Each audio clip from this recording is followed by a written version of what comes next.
What is up, all you GBA fans? This is Tom. It's that time of year again. As you all know, GBA Week 1 has already started, and uploads go up tomorrow. So, hope you all are all excited. I know I am. The team builder will go up on Saturday. First battle will go up on Sunday. But for now, we have the draft analysis. This is going up a little late. Unfortunately, I work a lot early in the week, so this is the first time I have to actually sit down and record and kind of bulk out a lot of videos all at once. So bear with me. We're going to jump right into it. Hope you guys enjoy. Provide me your feedback in the comments down below. And, for lack of better words, hope you guys enjoy my draft overall. Starting off, my first pick overall, as you guys know if you watch the draft stream or if you watch the draft analysis on the channel, is Celesteela. Now, from the end of Season 6 all the way to the beginning of Season 7, I had a lot of things going through my mind. What did I want to pick first? I kind of bounced around the ideas of like Kartana, a different Ultra Beast, maybe some of those base 100s, like Manaphy or Mew or Jirachi, stuff like that. And then, of course, is Magearna, which went right after my first pick. I was talking with Lars prior to the draft. He and I had agreed that if he told me his pick, I would draft it and we would just talk about it, which is what we did. Kind of a gentleman's agreement. I'm not a scumbag, or at least hope I'm not a scumbag. But I didn't pick Magearna. I knew Lars was going to. It was on my radar, but post-draft regrets. So, but Celesteela. Just right off the bat, this thing provides something my team did not have last year, which was a literal exoskeleton to a defense, but also a potential tank role, right? Celesteela provides a exoskeleton for a defense, but also for an offense if I choose to do so. With Beast Boost being able to boost 4 of its available 6 stats, Celesteela can do quite a few things. It has speed boosting moves like Autotomize, Flame Charge, which makes no goddamn sense. Has a variety of moves. It has the annoying set with Toxic and Leech Seed. Its typing is relatively good, and it's very bulky, right? Now it's slow, but that can be mitigated. And overall, I think that it is. Now, while some people are saying it doesn't deserve to go first overall, it's still a good pick. I think it's going to provide a solid defense to start off with, and then proceed into the draft. With that in mind, we'll go on my second pick, right? Second overall, went all the way back around. My intention was to grab Kyurem Black.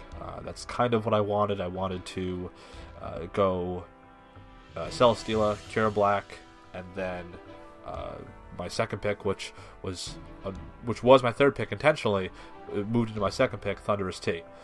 Thundurus-T is, of course, one of the better electric types, I'd argue. It's up there with Zapdos and Thundurus-I and potentially even Raikou, but it's fast. It has a good ability in Volt Absorb, and it has both pivot moves. It has things like Nasty Plot.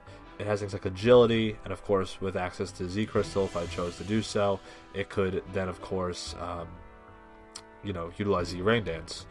But Thunder, base 145 special attack, and the fact that it just has a very wide, or a semi-wide variety of available moves, does appeal to me, and that's kind of why I picked it. Base 101 outpaces all those base 100s I was just talking about, and overall, it's pseudo bulky, so it can at least take hits and then dish out even harder ones.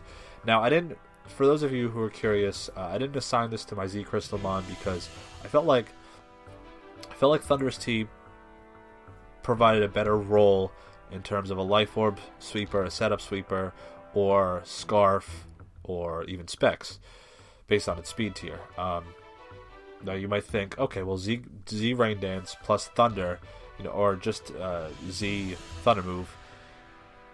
Overall, there's not a lot of teams that want to take that hit. But on the same token, I don't want that to be its role or how I have to think about it. I'd rather have this be an overall breaker with things like Nasty Plot and or even Agility if the weak deems it as such. So that's kind of why I picked a different mod to be my Z Crystal mod, which I'm sure you guys will find out if you don't know already. I like Thundurus-T. I've used it a few times before. I've used Thundurus-I before. I wanted one or the other, but unfortunately I was taken before T. And of course, Kyurem Black was taken by the same coach. Chimpact, damn you.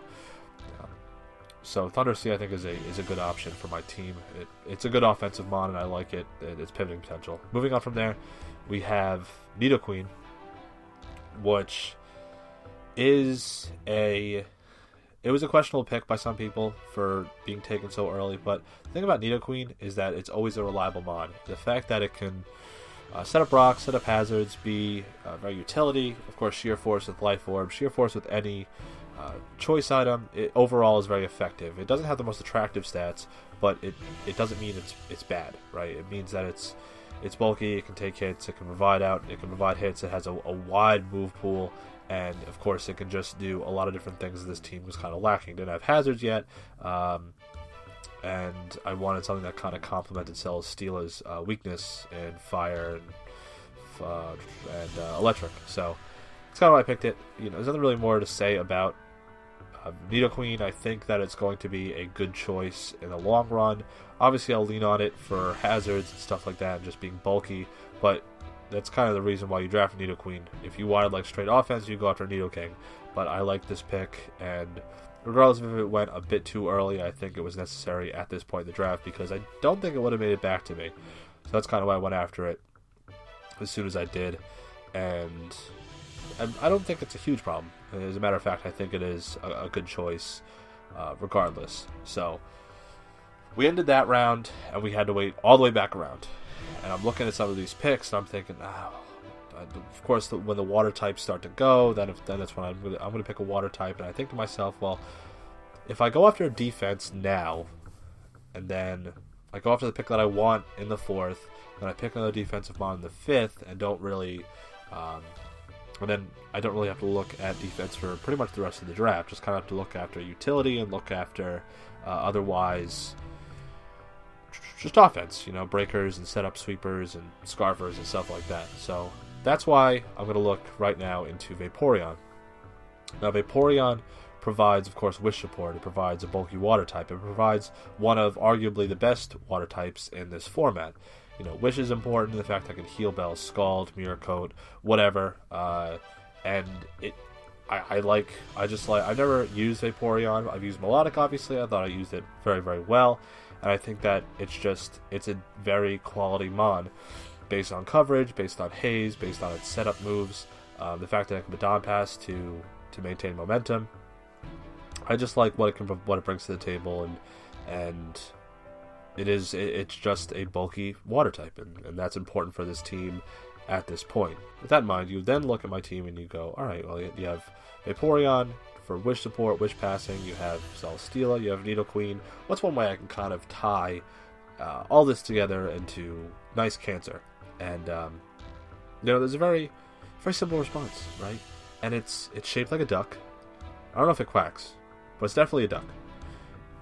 And it's annoying. And we call it Porygon 2. So I drafted Porygon 2 because I kind of thought, well, with Celesteela, it doesn't have direct recovery, but Porygon 2 does. And of course, with the Violite and being bulky on both sides, and being the fact that it could run a variance of different moves like Dark Pulse and Tri Attack and Bolt Beam and other such things, it can, of course, take hits. It can, of course, dish out hits, and it's not even remotely frail when it comes to a Violite. And it has 3 great abilities: Download, Trace, and Analytic, probably in that order. But it's just a very good mon, and it can do a lot of things in this team that, now that I have this defense, I have this core that I can look at, and Vaporeon, Celesteela, and Porygon 2. From there, I can just draft offense and then just kind of fill out the ranks to how I'm going to put on pressure to my opponent's team as compared to adding more defense, which obviously I have up to this point. So, we look at these picks so far, and I'm relatively pleased. Maybe one pick out of line, but so far I do think that it's effective. What I've picked so far. Speed tiers are a little wonky, but we can fix that. The way I'm going to fix that is with this next pick. Actually, the next 2 picks, I should say. So first, we look at my Z Crystal Pokemon, and this is going to be Azelf. Now, you might think that Azelf is not the premier Z Pokemon, and unfortunately, once Pure and Black got picked, the idea that I had with what I wanted to set my Z Crystal Pokemon as kind of got thrown out the window. So I improvised. I'm looking at all my picks, and I have like the Thundurus, Z Rain Dance, the Stab Thunder base 200. Z move is super. It's scary. Of course, it forces a team to prep a certain way, but also I can nasty plot, not have to worry about that. But then I'm thinking, I'm looking at move pools, and I look and I see Azelf. Okay, well, Azelf has 15 of 18 coverage moves. The only 3 it lacks, I believe, are Rock, Flying, and Dragon. Might be Rock, Poison, and Dragon. It's one of those 2. And I'm thinking to myself, well, that's actually pretty good. And I'm thinking, well, I could set up, I can like a nasty plot, I can do something like that. I know it can't take hits, but pretty much if this thing is meant to be a breaker, like a mixed attacker, or otherwise, this can put a hole into a team. This can knock out a big threat. It has a lot of coverage to provide some sort of breaking potential, and that's kind of what I was looking at it as.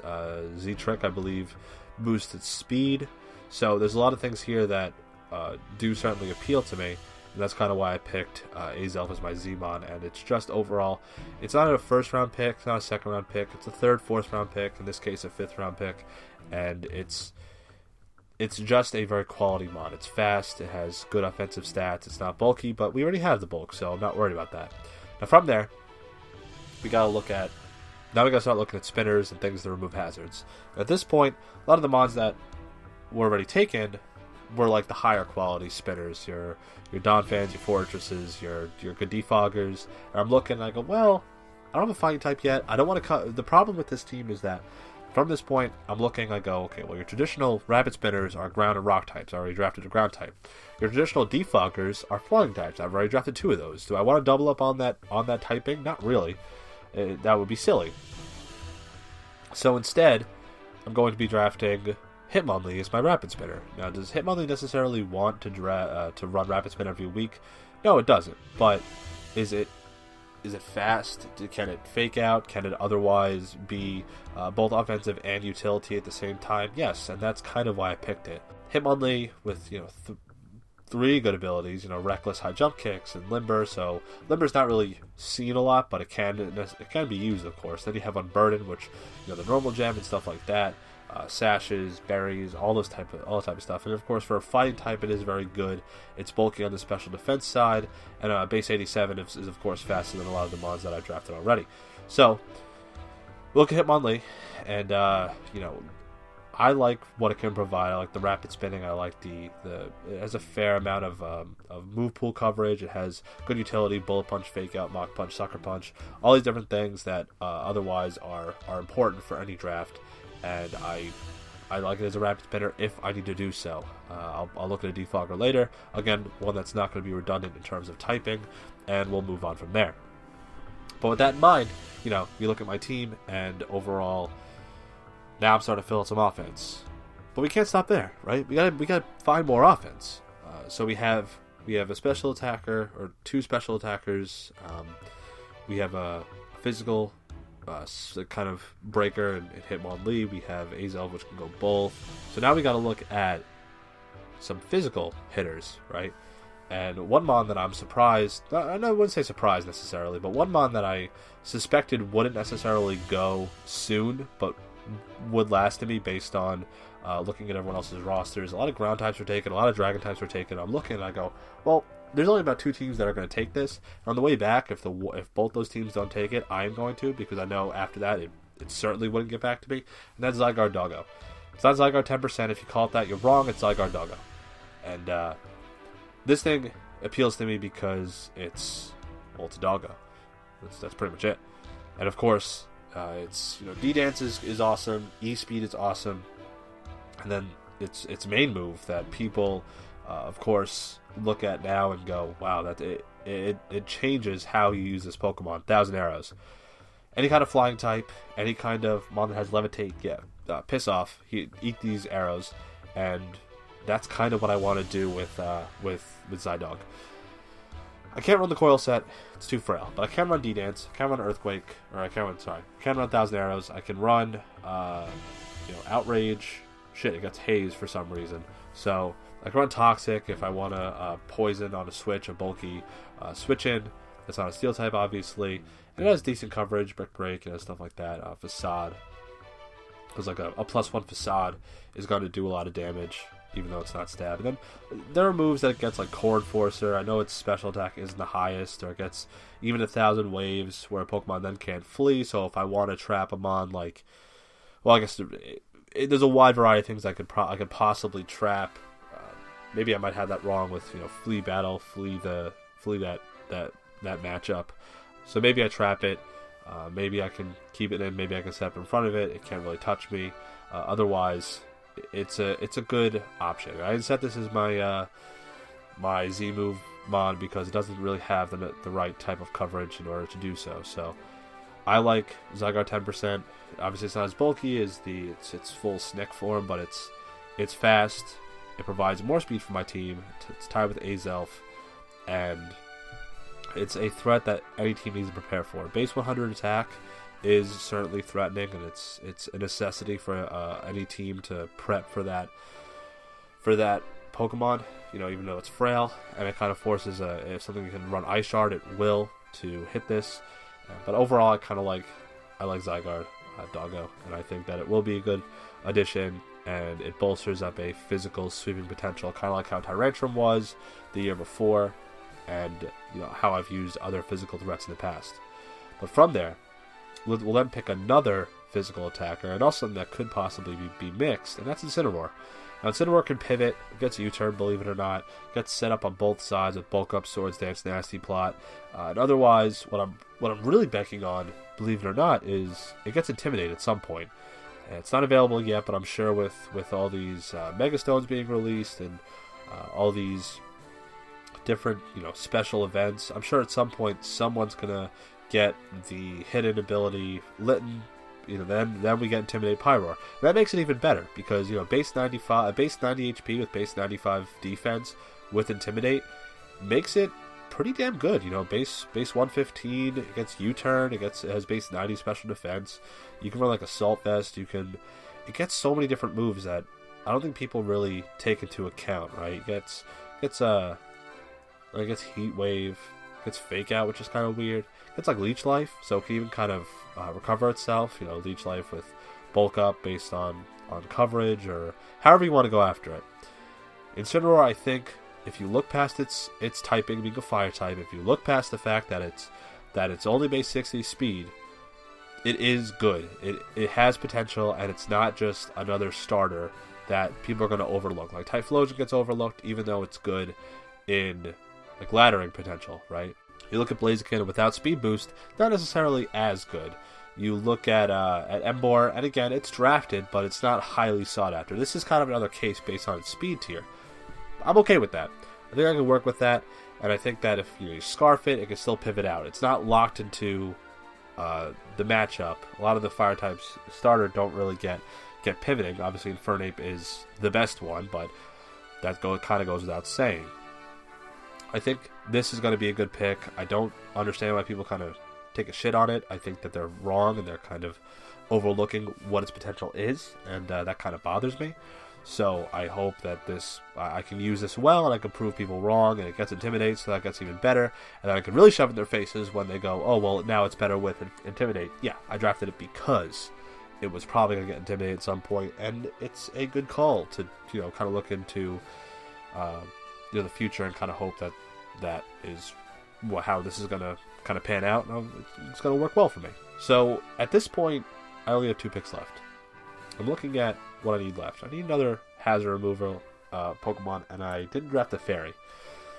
So with things like Gramble going before I picked Incineroar, before I picked Zygarde Doggo, and things like Alola Ninetales going, I've used Alola Ninetales before. Didn't think it was that good. Didn't really want to draft it and have another rock type, rock weak mon with a team that was kind of lacking hazard removal, or at least reliable hazard removal. So I kind of want to stay away from that. A lot of the good fairies were taken early as they're supposed to be, like Clefable. So I'm looking, okay, I got to pick a fairy at some point. and it kind of came down to 2. But first, we'll go over my round 10 pick. That's Lurantis. This is another mon like Incineroar that people kind of sleep on and go, well, why did he pick that? It's not that good. It gets Defog, and it's kind of Serperior's younger brother. It's not necessarily... It's more bulky than Serperior. It gets Contrary, but it's slow. It's very slow. And there's nothing necessarily wrong with that. Because it gets Leaf Storm. It gets Swords Dance for no reason. But if you want to run it like an AV set, you want to run it like a Synthesis set, Spadef, something like that. Its stats in terms of defense is 70, 90, 90. So it doesn't have the highest HP stat, but it has good defensive stats and base 80 special attack. After it hits a Leaf Storm, it can hit pretty hard. Can live hits based on the investment. Has Giga Drain, gets Defog. It's kind of the purpose of Lurantis. And otherwise, I think it is a good ad. Doesn't have much coverage, but that's kind of okay. Overall, I think it's a decent choice for a hazard remover, and I think that it's otherwise. I could even run like a Solar Blade set if I really wanted to. It's sunny day, so I think this is a good choice at the point at which I picked it. Obviously, there's more sought after defensive mon or even defoggers that could have been taken.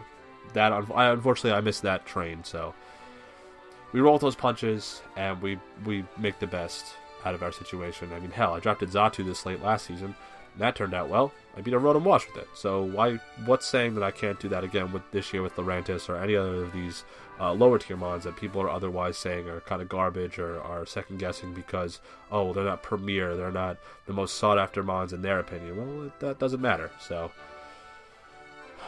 it's not about what you think is good, it's about how it can be prepped and how it can be planned and how it can then be put into a roster and shine, the way that some of these other lower tier mons have done in the past. So finally, we pick Rabombi. And this is a pick that was a little curious by some people. I kind of agree. I think I was looking at its speed tier, but it does share an immediate weakness, the same weaknesses as the pick before, being Lurantis. So this is going to be something that I think that, in terms of planning, might get dropped because it does share a lot of common weaknesses. Fire weaknesses with Celesteela, ice weaknesses with Lurantis and Nidoqueen. It shares flying weaknesses again with Lurantis. So many things that this thing doesn't really want to take that I wouldn't mind dropping it for. I could look at other fairy options, but the point with this is that it can Quiver Dance, it's fast, gets U-turn, it's a bug type, it's a fairy type, base 124 speed. Now that was chosen because you look at the different mons that were chosen at this late point in the draft. It does outspeed a lot of the base 100s. It outspeeds the things that might outspeed my base 115s, it's very few, but maybe it was necessary. But then you look at how I have to do it. You have to set up, you have to have a sash, stuff like that. So it was a pick. It's a last round pick. You know how most last round picks end up for anyone who is picked and goes, I'll probably drop that. So if there's anything that's going to be dropped, it's probably this. So that in mind, here is the full draft in terms of big picture. I personally like this draft. I think that it's bulky with a purpose. It's offensive in a good way. I think that it can break what I need it to, and if nothing else, it can serve better than the team that I had last season, which was hot trash. We don't want that. I want to do well this season. I want a team that can perform well. I don't want to use a team that is the equivalent of Swiss cheese, where you just pick a hole and then just run right through my team. And last season we kind of had that, to ice, to dark, to fire, to electric. Pick your problem, and I had it. This team, I think, is more thorough. It's better drafted. It's better suited for any sort of problem. Very few things that give me issues, and I think that overall I can make this work. So, with that in mind, I have a request from you guys. I need 4 nicknames. I would like a better nickname for Nidoqueen. I'd like a nickname for Azelf, a better one. Hitmonlee I don't have a nickname for, and Lurantis I kind of have an idea for. But let me know down in the comments what you guys think is you would name it, and maybe I'll pick it, and I'll give you guys credit. So that would be my draft analysis. Hope you all enjoyed. Leave your comments down below. Be nice. Or don't. Who cares? I've been in this long enough to, also as the power rankings guy, to know that people are dicks. And if you don't like my draft, hey, let me know. Let me know why, and I'll see how I can kind of take into account how you feel, and I will try and make this work the best that I know that I can. I think this is going to be a very good season. Hope you guys agree.